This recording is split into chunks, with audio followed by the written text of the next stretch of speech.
La metafísica tiene muchos temas que le son afines y que le interesan, ¿verdad?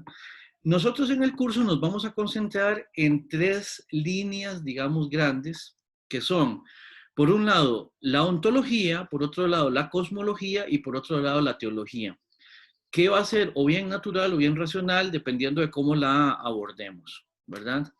Y eso en cuanto a los temas generales.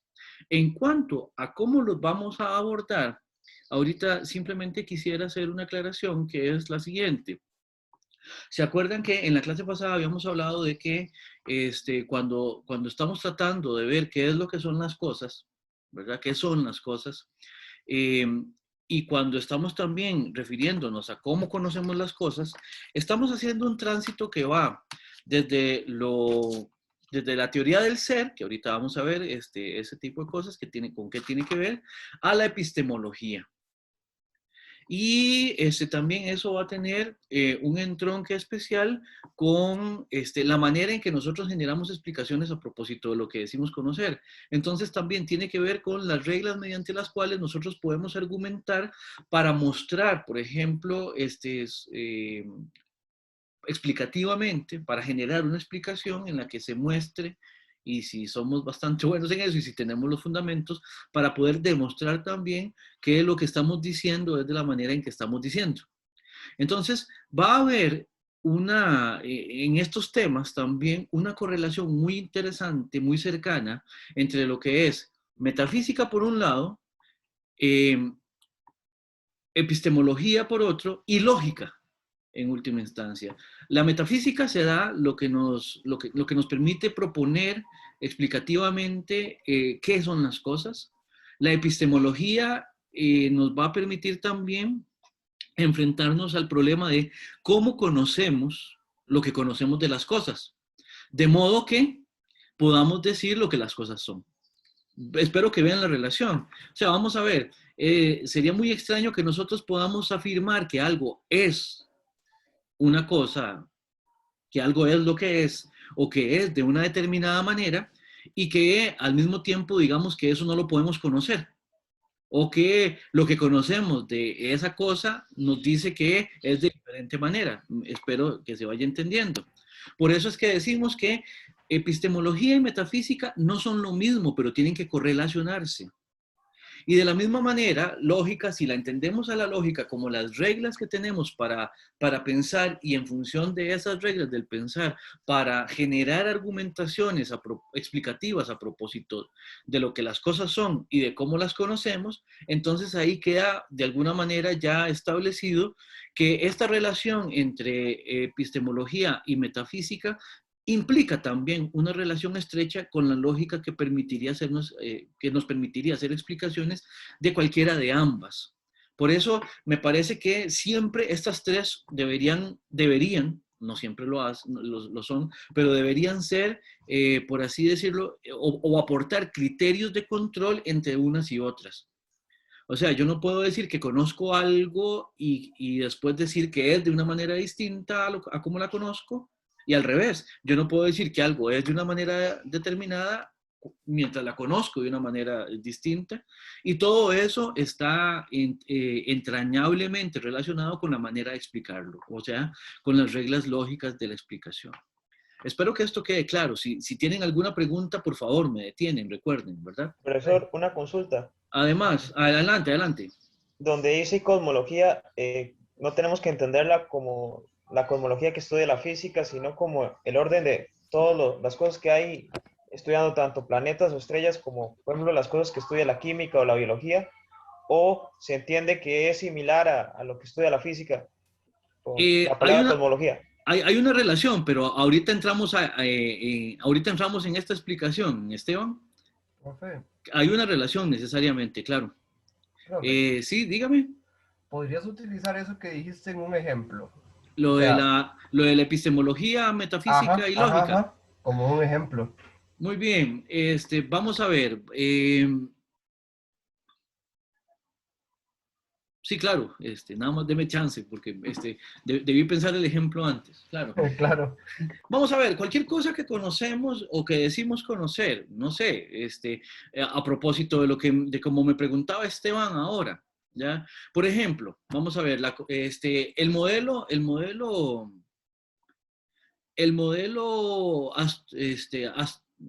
de los astros que tenían en el siglo V antes de Cristo, ¿verdad?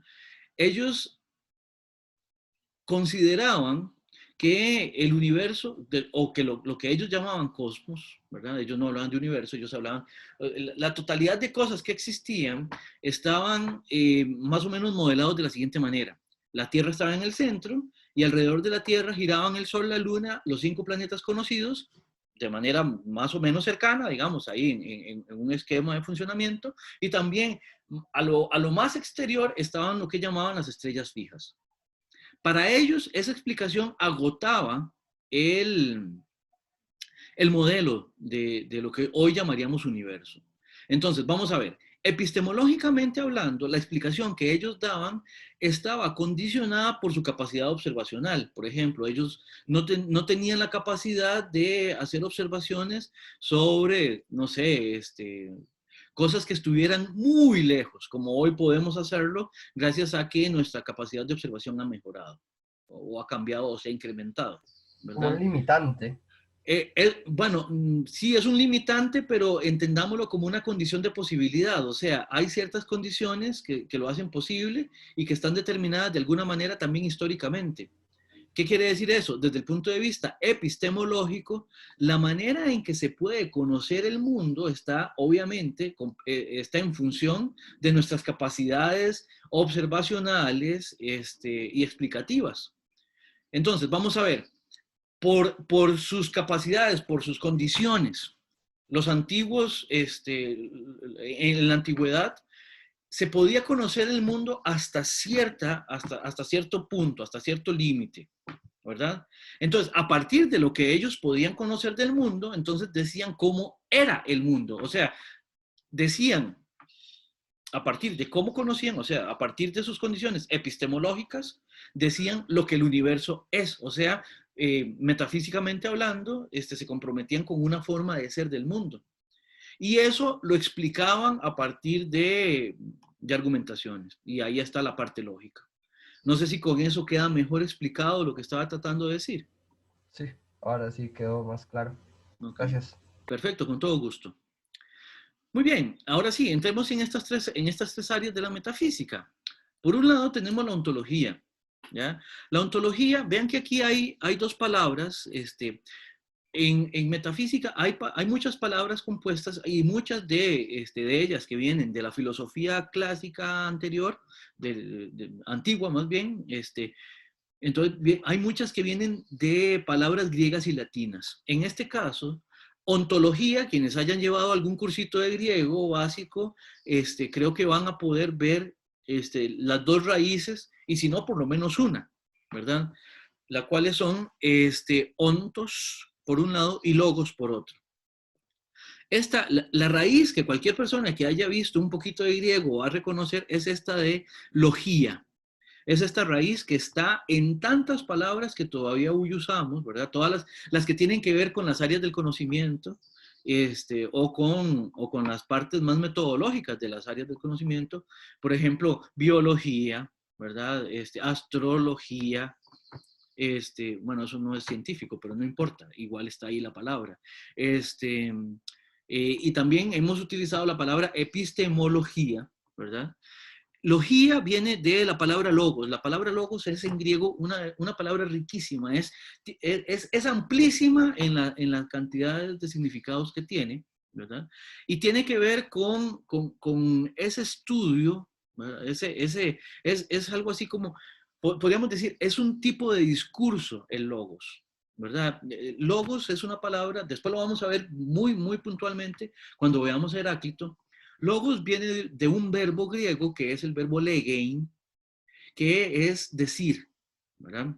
Ahora, legein, podríamos decirlo en este momento, es ese decir que utilizamos, o sea, lo que decimos cuando queremos generar una explicación de algo. Por ejemplo, esta clase, que yo ya estoy intentando explicar cosas, es también un cierto logos, ¿verdad? Es un cierto discurso explicativo sobre algún tema determinado.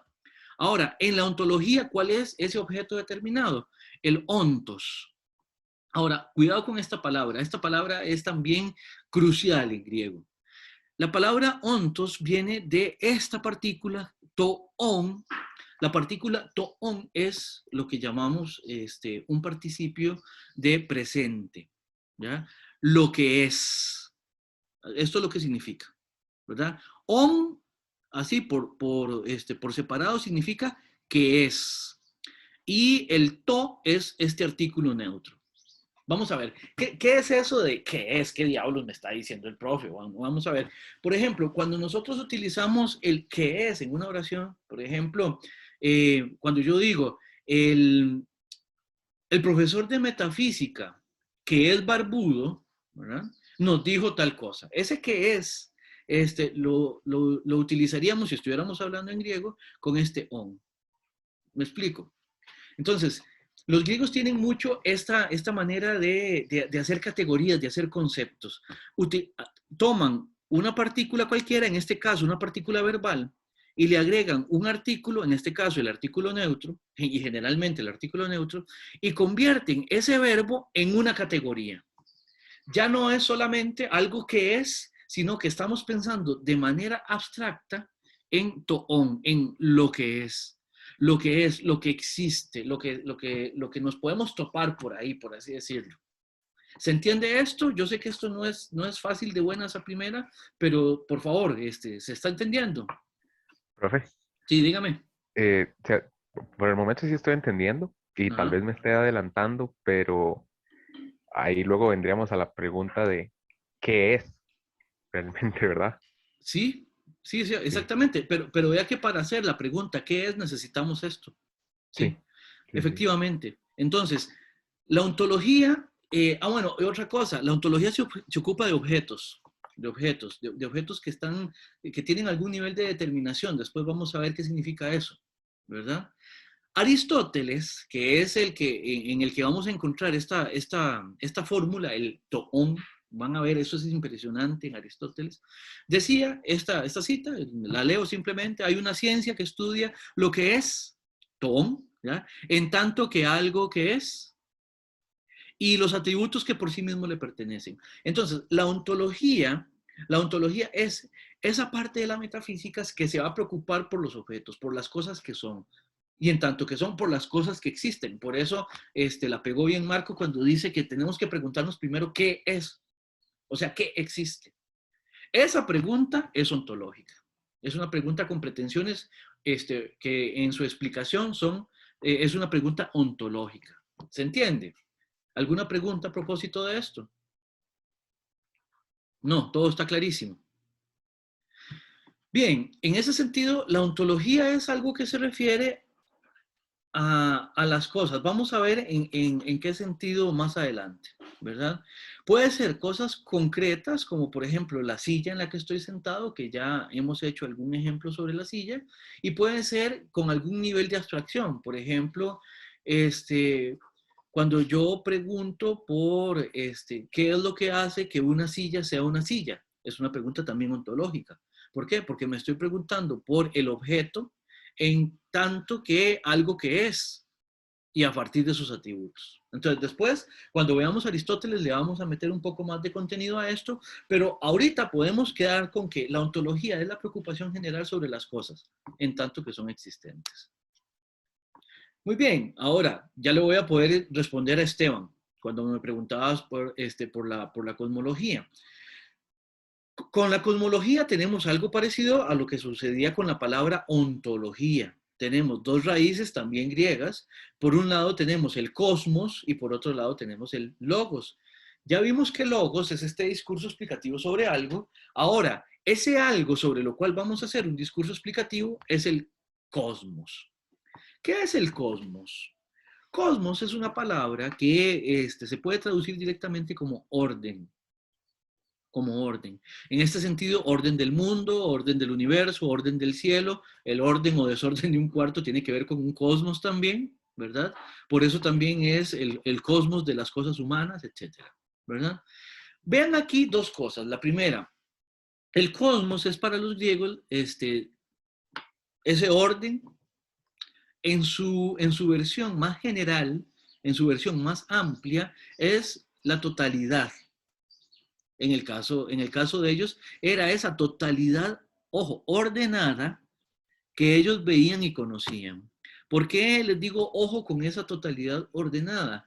Bueno, porque ya solo el hecho de llamarle cosmos, de llamarle orden, tiene una carga semántica, tiene una carga también explicativa, que es que además el universo, lo que llamamos universo nosotros, esa totalidad tiene un orden. A los griegos les encantaba pensar en función del orden de las cosas. De hecho, por eso cuando algo se les salía del canasto no les gustaba mucho, ¿ya? Por ejemplo, ¿se acuerdan del número pi? Sí. Sí, claro. 14. Exactamente. A ver, 14, 16, 71. ¿se acuerdan qué era pi en geometría? Yo sé que por ahí está Giovanni, tal vez Giovanni me ayuda. Bueno, supuestamente no, pero hay muchas maneras de obtener pi, pero se puede decir que pi es la relación entre el perímetro de un círculo y su diámetro, que es 3 veces y un tanto su diámetro. Y también pi es en la esfera también hay una relación también del volumen con otras cosas. Y bueno, el punto es, números como 3,14, 16, y ahí tiene una cantidad ilimitada de decimales no periódica, con lo que quiere decir que es un número que, aun cuando sigamos en un tiempo infinito, aumentando la cantidad de decimales, nunca va a empezar a repetirse de nuevo. O sea, sigue infinitamente sin repetirse nunca. El punto es que eso ya lo habían estudiado los griegos. Lo que pasa es que a los griegos les habría gustado más que la relación entre el diámetro y la circunferencia fuera una relación que no tuviera tantos decimales. O sea y ojalá, si hubiera sido entera, habría sido una maravilla. ¿Por qué? Porque para ellos eso les permitiría explicarlo más fácilmente y entenderlo más fácilmente. De hecho, por eso es que pi tiene el nombre que tiene. ¿Se acuerdan de qué tipo de número es pi? Irracional, profe. Es un número irracional, precisamente porque la razón que establece, ¿ya? No nos da un número en ese sentido fácil de dominar. Dígame. La felicidad de ellos entonces hubiera sido que fuera tal vez 4 o fuera un número cerrado. Es una manera de decirlo. ¿Ya? O sea, ¿cómo interpretar así? Sí, o sea, vamos a ver. El punto es, entre más dominio y control se tenga de la explicación, pues para ellos habría sido mejor. O sea, no dudo que ellos hayan pasado también horas de solaz, digamos, a los matemáticos, a los geómetras de la antigüedad, averiguando más decimales de pi o más relaciones de pi, siendo 3,14. Pero sí, para ellos ese es un número raro. Es un número raro, ¿verdad? Y por eso incluso el nombre, ¿ya? Un número irracional, ¿verdad? Ahora, entonces sí, siendo que cosmos es ese orden que en su manera, como les decía anteriormente, en su manera más general, más abarcativa, se refiere a la totalidad de cosas, entonces la cosmología va a ser la parte de la metafísica que trata de explicar ese mundo, esa totalidad también. Por eso hay ciertas preguntas cosmológicas que son importantes. Por ejemplo, si el mundo, o sea, el universo, lo que llamamos hoy nosotros universo, tiene un inicio o no. Si tiene un límite o no. Si es regular o no. Si es homogéneo o no. Si teniendo inicio y final se vuelve a repetir o no. ¿verdad? Todas esas son preguntas que estarían del lado de la parte cosmológica de la preocupación metafísica. ¿Se entiende? ¿Preguntas o comentarios? ¿Todo bien, como dicen ahora? Profe, disculpe, ¿por qué fue que mencionó lo del número pi? Porque, para poner un ejemplo a propósito de lo importante que es para los griegos tener un orden en las cosas. Y para mencionar que el número pi es un número que se sale un poco del canasto. Porque como la eso, diada pitagórica, ¿no? exactamente, exactamente, Ah, ok. exactamente. El Gracias. número pi, al ser un número que en ese sentido es infinito en sus decimales, entonces es un número que no se puede controlar y por eso es un número irracional. ¿Lo ve? Ajá. Ajá. Era eso, era un ejemplo en relación con ese tema. Ok. Bien, no sé qué, ok. Ahora nos queda la parte de la teología natural. Y con teología, otra vez, volvemos a la parte etimológica, donde tenemos un discurso, el logos, a propósito de un objeto determinado que es el theos, o sea, el Dios, ¿verdad? Ahora, esta va a ser la primera de muchas veces que les voy a decir esto.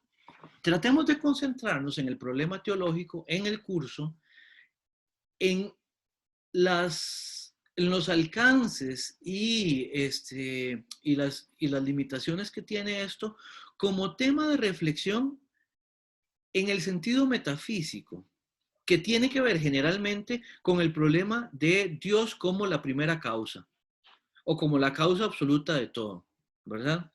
Aun cuando esto se puede ligar con lo que se entiende por Dios en la religión, no necesariamente se agotan el uno al otro, no necesariamente se identifican el uno con el otro.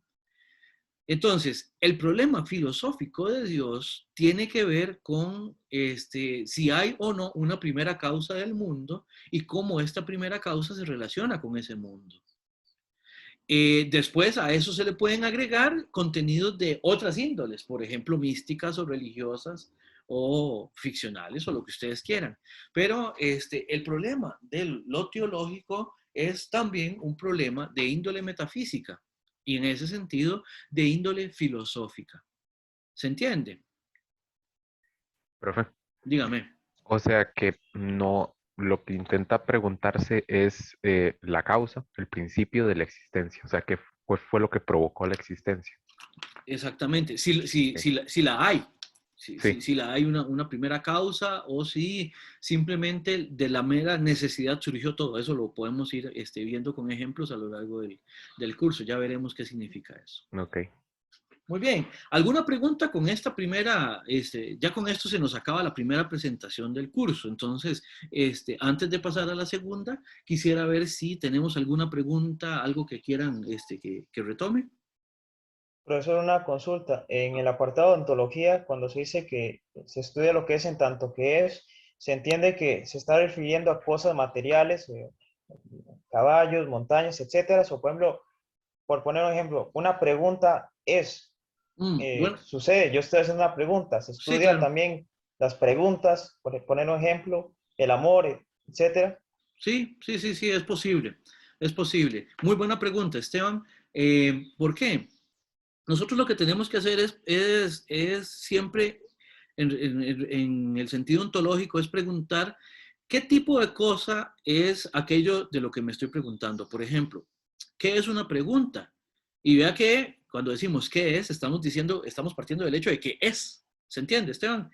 Y sí, las preguntas son también cosas, pero no son concretas. O sea, vamos a ver, esa pregunta que usted me hizo, usted la materializó por medio de el sonido que tiene en su voz o usted la pudo escribir como para que pudiera ser legible en un papel. Pero la pregunta, propiamente hablando, es en ella misma, lo que la sostiene es precisamente su existencia en tanto que conceptualmente, y en ese sentido es una cosa sí, es una cosa abstracta completamente. Aun cuando pregunte por cosas concretas, como la silla en la que estoy sentado.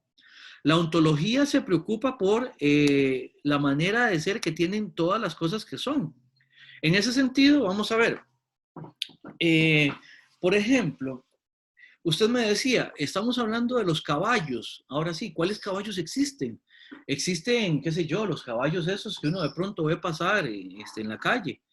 Pero, por ejemplo, podemos hablar también de Babieca, de Rocinante o de Bucéfalo, que son caballos de ficción, son caballos que le pertenecían a personajes importantísimos de la literatura, por ejemplo. Y son ellos mismos seres literarios. Pero entonces, ¿qué nos podemos preguntar? ¿Existe Rocinante? Y existiendo, ¿qué tipo de existencia tiene? Entonces, sí, claro, podemos preguntar también por cosas que no son estas concretas. Entonces, ya veremos cómo eso se verifica, Esteban. ¿Qué es el amor? Bueno, el amor es un tipo de cosa también.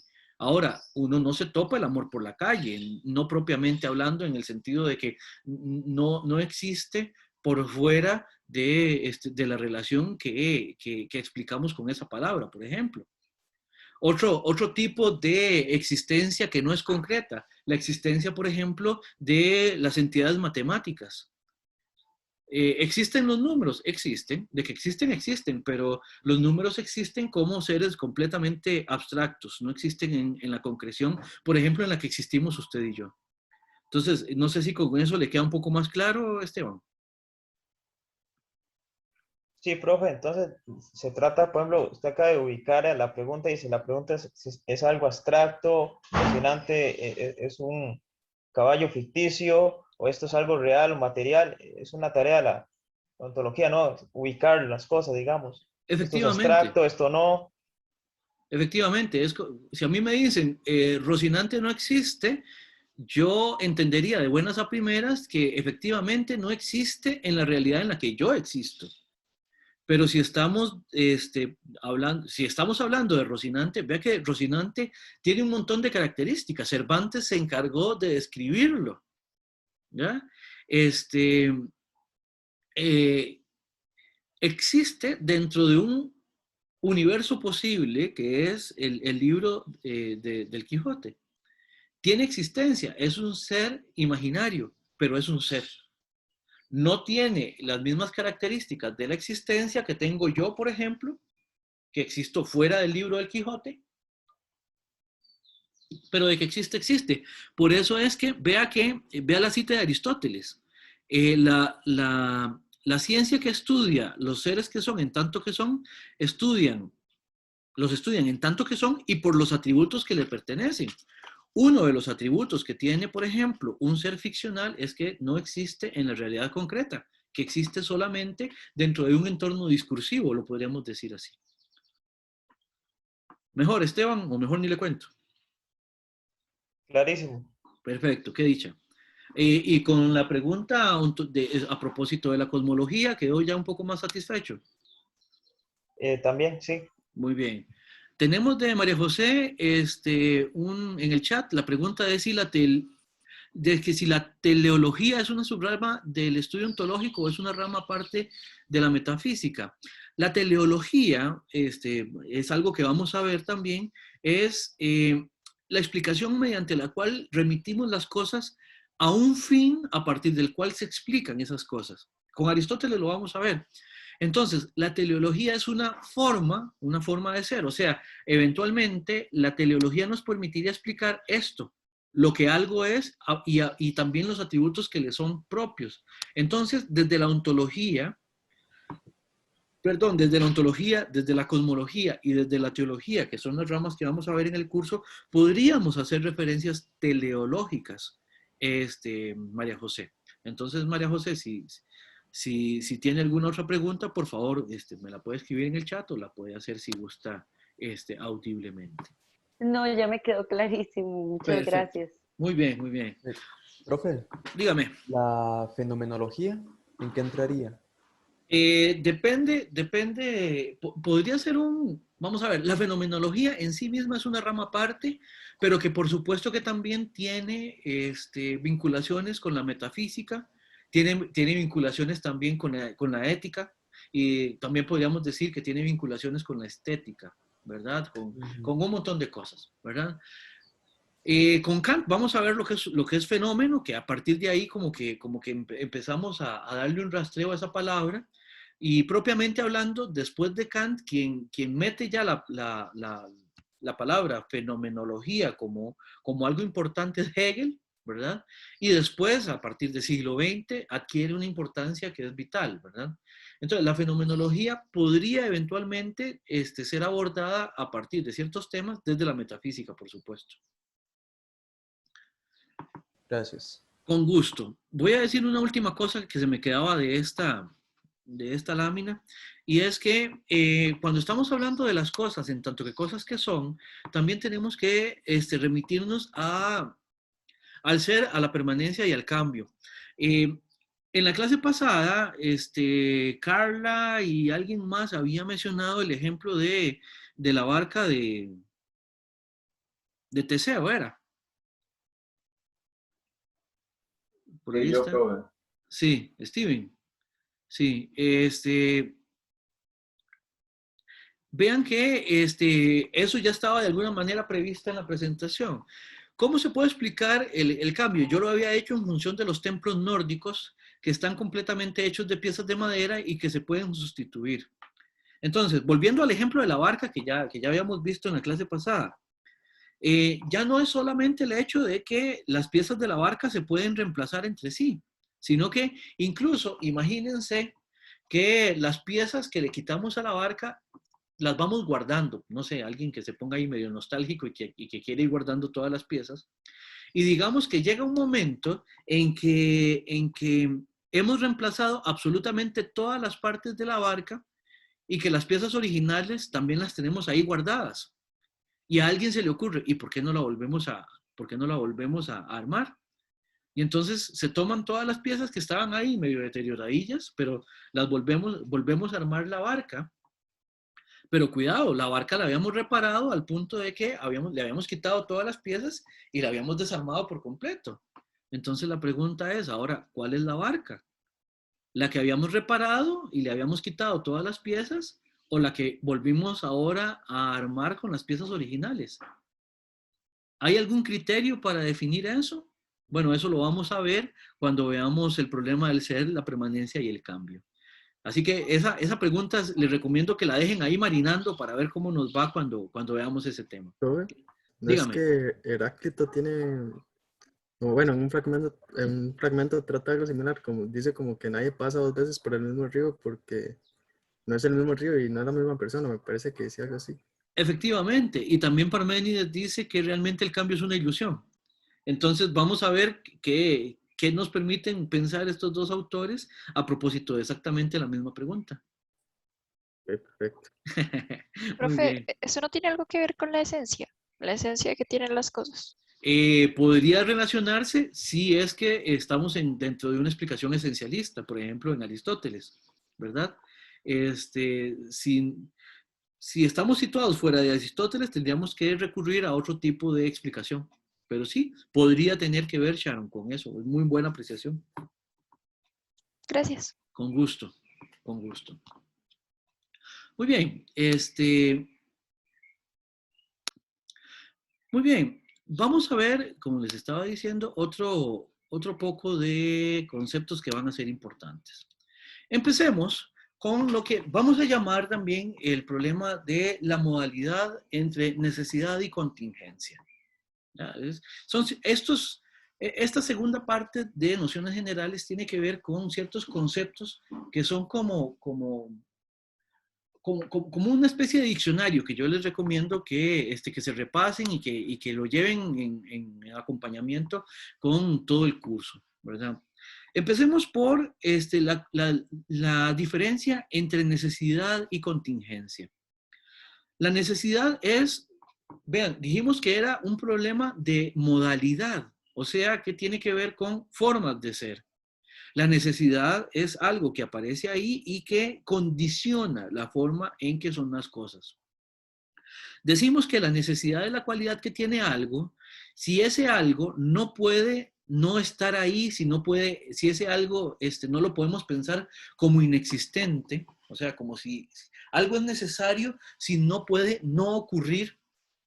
Y desde el punto de vista lógico, algo es necesario si no podemos pensar su negación, sin meternos en el problema de una contradicción, ¿verdad? Entonces, veamos, en el ejemplo que tengo acá, recurro de nuevo a las matemáticas. Si tenemos un triángulo en geometría plana, estamos claros, ¿verdad? Si tenemos un triángulo, en su interior tenemos 3 ángulos cuya suma da 180 grados, ¿verdad? Entonces, vamos a ver. ¿Qué quiere decir aquí, o qué podemos decir aquí a partir de la necesidad? Bueno, de que por necesidad, el triángulo es una figura que una vez que la hemos construido, sus ángulos internos tienen que medir sumados 180 grados. O sea, vamos a ver, es imposible pensar en un triángulo de 3 ángulos rectos en geometría plana, por ejemplo. ¿Se entiende? ¿Qué quiere decir esto? Que es necesario, a partir de que vemos ciertas cosas, es necesaria cierto otro conjunto de cosas. Siempre hay una relación muy cercana, intrínseca, entre ciertas cosas y sus características, o entre ciertas relaciones hay una relación que vamos a entender como necesaria. ¿Se entiende? ¿Preguntas con esto? ¿Queda claro? Profe, Dígame. o sea, que quiere decir de que la necesidad de algo es como una condición imperativa, porque si no, no puede existir de cierta manera. Sí, esa condición, ahorita lo vamos a ver también con la diferencia entre condición necesaria y condición suficiente, porque se deriva obviamente de la necesidad, sí, efectivamente. Okay. La necesidad es algo que está ahí sí o sí, ¿verdad? Por eso es que decimos que su negación es su negación nos lleva o bien a un imposible o bien a una contradicción, pues, que ambos remiten en última instancia más o menos a lo mismo. En la acera del frente de la necesidad vamos a tener a la contingencia, ¿verdad? Quiere decir que algo es contingente cuando puede no ocurrir, cuando puede ser de otra manera, o si su negación se puede pensar sin contradicción. Volvemos al ejemplo matemático. Los ángulos internos de un triángulo tienen todos la misma medida. Eso es contingente. ¿Por qué? Porque algo puede ser un triángulo perfectamente sin que este atributo se cumpla. Bien puede ser que tenga 2 ángulos iguales y uno diferente, o que los 3 sean diferentes entre sí, ¿verdad? Después, contingente. La modalidad de este curso es virtual, no presencial. ¿Qué quiere decir esto? De que si tuviéramos otras condiciones, en este caso de existencia, en estos tiempos de peste, ¿verdad? Si no tuviéramos ese dato como algo que se nos está viniendo encima, nosotros estaríamos ahorita en un salón de clase. Y vean que nosotros podemos pensar este curso como algo que podría llevarse a cabo en un salón de clase sin que sea contradictorio entre sí, o en sí mismo más bien. ¿Por qué? Porque es posible pensarlo. Podríamos decir entonces, una de las posibilidades que tiene la forma de ser del curso. El curso puede o bien ser virtual o bien ser presencial. Entonces, ahí tenemos un montón de ejemplos posibles, un montón de ejemplos posibles para agregar en este tipo de casos, ¿ya? Por ejemplo, en relación con la necesidad, ¿han escuchado el refrán aquel de que si quiere hacer tortas tiene que quebrar los huevos? ¿Ya? Bueno, sí, uno no puede comerse lo que está al interior de un huevo si no hace una abertura lo suficientemente grande como para que lo que está dentro pueda ser ingerido, a menos que uno quiera tragarse el huevo con todo y cáscara, ¿verdad? Entonces, es necesario extraer lo que está cubierto por la cáscara, en el caso de un huevo, para poder comerse lo que está dentro, ¿verdad? Es imposible, ven, es imposible comerse el interior del huevo si no quebramos la cáscara. Ven, ahí la imposibilidad, ¿verdad? Existe la necesidad de quebrar la cáscara. Es necesario quebrar la cáscara, exactamente. O también sería contradictorio que yo les esté diciendo una explicación en la cual consumí lo que estaba dentro de la cáscara de un huevo sin hacerle absolutamente ningún agujero. O sea, dejando la cáscara completamente, digamos que la cáscara está completamente en buen estado, sin absolutamente ningún agujero, y decirles que yo me comí lo que estaba dentro, bueno, eso es contradictorio entre sí. Son dos cosas que no pueden ser ciertas al mismo tiempo. Porque si me comí lo que estaba dentro, tuve que haberlo sacado haciendo una abertura en la cáscara necesariamente. Ven, ahí está, necesariamente la necesidad, ¿verdad? Y por ejemplo, la contingencia. Sanchitos ahorita anda mechudo, ya se está dejando las mechas otra vez, ¿verdad? Quienes han llevado cursos conmigo en otros momentos me han visto con el pelo corto. ¿Qué quiere decir esto? Que a propósito de lo que Sanchitos es, ¿ya? A propósito de los atributos de lo que Sanchitos es, el largo del pelo es un atributo no necesario, o la característica que tiene el largo del pelo de Sanchitos no es en sí mismo algo necesario para que Sanchitos sea lo que es, porque Sanchitos sigue siendo Sanchitos aunque se corte el pelo, y sigue siendo Sanchitos aunque le crezca el pelo. O, por ejemplo, quienes llevaron cursos conmigo hace más tiempo todavía, habrán notado que mi pelo era completamente negro. Quienes me ven ahora ya pueden ver que tengo algunas canas. ¿Qué quiere decir eso? Que tener el pelo negro o tener canas en el pelo es un atributo contingente para Sanchitos. Profe, Dígame. algo que no limita al ser. Vamos a ver, sí lo limita en el sentido de que lo condiciona. ¿Por qué? Porque no lo condiciona en el sentido de que no es una característica necesaria, pero los condicionamientos también establecen un límite. Por ejemplo, en este momento yo tengo el pelo, digamos, de un determinado largo. Eso establece un límite. ¿Por qué? Porque lo tengo de ese largo y no de otro. Por ejemplo, yo tengo pelo y no soy calvo.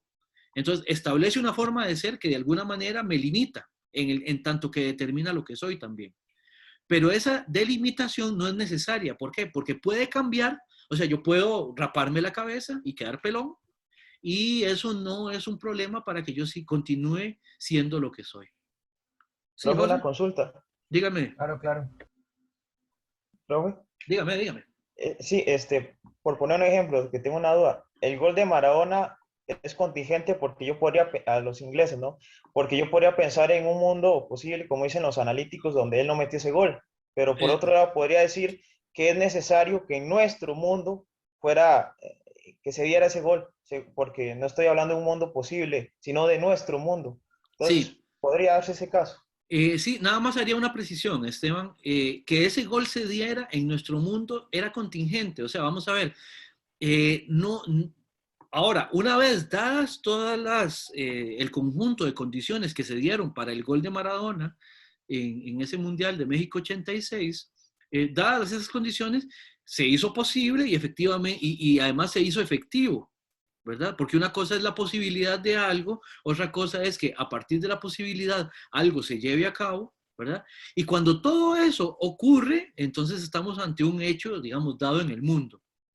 Para nosotros, digamos, que vivimos en este mundo, ¿verdad? Y no en otro mundo posible donde no existiera Maradona, por ejemplo, para nosotros es necesario reconocer que ese gol se dio.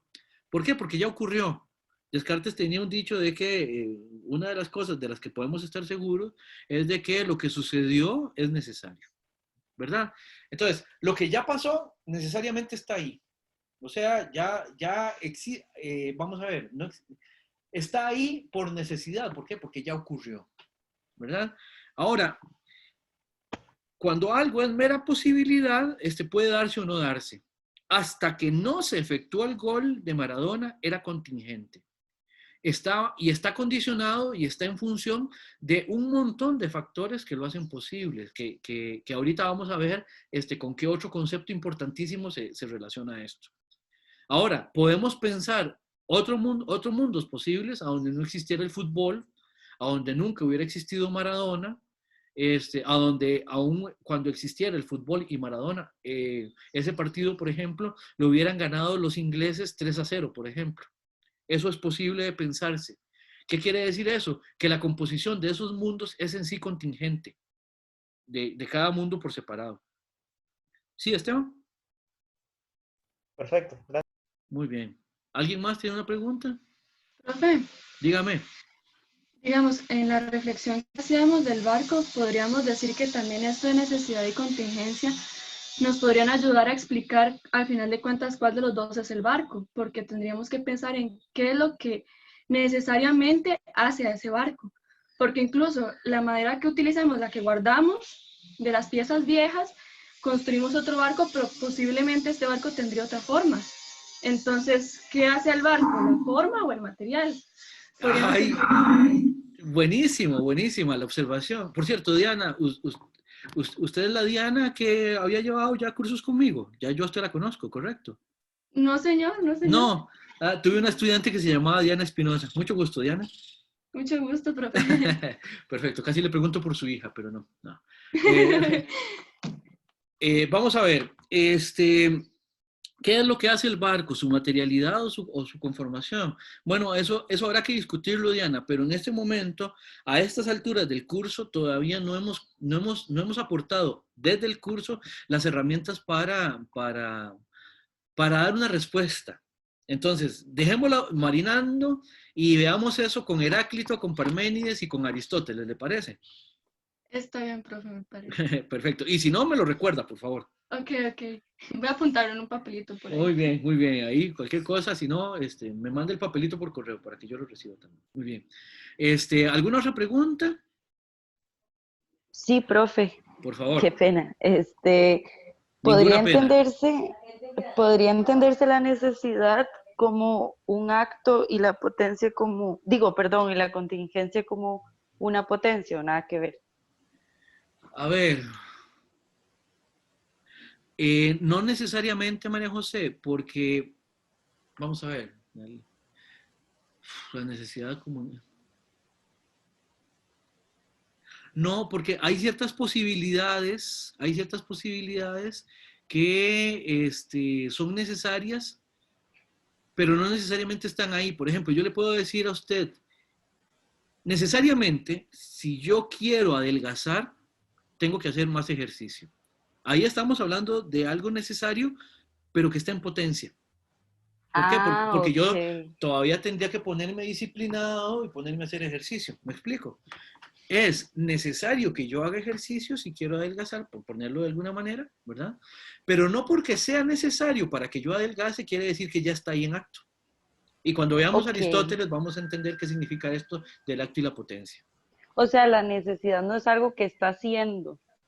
No necesariamente. Ahorita creo que va a quedar más claro con la diferencia entre condición necesaria y condición suficiente, María José. Vale, gracias. Perfecto. Profe, una pregunta rápida. Adelante, Rachid. Es que respecto a lo del, digamos, Sanchito, que digamos lo del pelo que crece, por ejemplo, eso es una contingencia porque usted, digámoslo, usted sigue siendo usted a pesar de que el pelo crezca, por ejemplo, pero que es como necesario para que usted sea usted. Eso es, no sé si me voy a entender. Sí, hay varias, de nuevo, hay varias cosas hay varias respuestas a esa pregunta, Rachid, y las vamos a ir también respondiendo a lo largo del semestre. Por ejemplo, alguien me hizo la pregunta o hizo ahora la observación de que eso puede ser una respuesta de índole esencialista. Vamos a ver, una propuesta de respuesta para esa pregunta sería de que hay una esencia que define qué es lo que hace que Sanchitos sea Sanchitos, ¿verdad? Y no, por ejemplo, Díaz. ¿Se entiende? Pero para verificar eso tendríamos que ver qué significa esencia y todo ese tipo de cosas. Hay otras, por ejemplo, que podríamos decir que lo que me hace ser lo que soy, también dentro del mismo Aristóteles, que estamos, pues, en última instancia, de quien estamos hablando, aunque no lo hayamos mencionado, mi materia y mi forma, por ejemplo. En otras propuestas también sería mi historia, es lo que dice que yo sea lo que soy. Entonces, también hay distintas propuestas a propósito de eso, Rachito. Entonces, tendremos que esperar un poco también para darle para darle respuesta a esa pregunta. Profe, Está bien, profe. Muy bien, dígame. la necesidad se puede entender como esencia, volviendo al No, no, triángulo. no No, se identifican. No, ok. perfecto. Bien, ¿alguna otra pregunta? Y si no, o sea, como para ir cerrando esta parte de la clase, para irnos al recreo. Profe, tengo como una pregunta, no sé si es una pregunta. Es que es con lo del barco. Dale, Esto dale. no tiene algo que ver con la parte de lo que se llama el principio de la no contradicción, como que lo de Parménides, que algo que, bueno, primero algo que sea, no puede no ser y no hay otro camino, porque, digamos, hasta que ese barco no esté hecho de una forma o de otra, va a seguir siendo porque no puede no ser algo que es, pero por el momento es un camino de realmente como de una persona bicéfala, o sea, es como una vía alternativa que no se puede cruzar porque no está hecha. Sí, claro, ahí el problema es que todavía no hemos visto a Parménides, pero yo le diría nada más una cosa. El problema de plantear esto a partir de Parménides es que con Parménides ni siquiera podríamos plantear el cambio en el barco, porque para Parménides el cambio no existe, recuerde. Y para todos los demás, no se preocupen, esto lo vamos a ver también en el curso. Recuerde, Sharon, para Parménides el cambio es una ilusión. Entonces, el hecho tan siquiera de que las piezas se le deterioren al barco y que se las cambiemos es ilusorio para Parménides. Ese cambio realmente no existe. Lo único que existe es una permanencia que no estamos conociendo y que no estamos reconociendo una vez que estamos planteando el ejemplo de esa manera.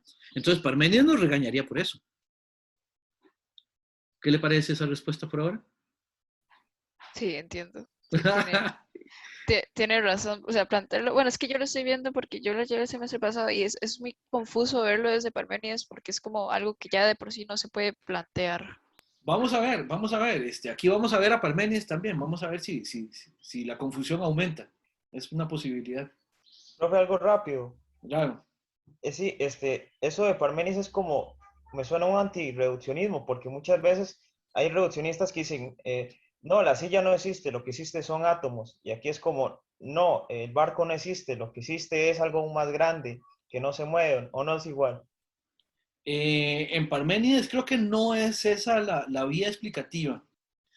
No es reduccionista, sino más bien plantea un problema, sí, de cierto perspectivismo, de cierto perspectivismo, pero no es reduccionista porque el reduccionismo siempre es, creo, vamos a ver, si usted podría pensar lo contrario y cualquier cosa ahí lo podemos discutir, pero creo que el reduccionismo tiene una función también que es metodológica, es analíticamente hablando, tener la posibilidad de tener un esquema de explicación que nos permita dar cuenta de aquello que queremos explicar. Pero en Parménides el problema es que las cosas son así de suyo, o sea, es descriptivo de lo que las cosas son, independientemente de que lo queramos explicar o no. O sea, el reduccionismo se daría en la explicación, más no en las cosas. Y con Parménides eso yo creo que lo podríamos afirmar, Esteban.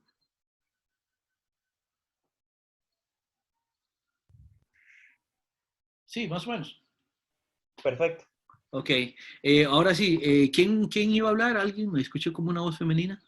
Ah, no, es que iba a decir que en realidad es que no tiene como, no sé si tiene como mucho que ver con Parménides eso, porque, bueno, él es como más como, que lo que es y no se genera, no muere, es indivisible y es homogéneo a la vez, es incesante, es inmóvil y continuo, es como todo en un todo, es completamente redondo y tiene límites absolutos, es como demasiado absoluto todo. Sí, insisto, ya lo veremos también en el curso, sí, todo lo que usted dijo, ahorita es correcto según Parménides. Ahora, habrá que ver de qué diablos nos sirve eso cuando tengamos que explicar las cosas desde Parménides. Pero bueno, creo que ahorita lo que corresponde es que nos vayamos a hacer una pausa de la sesión, ¿verdad? Entonces,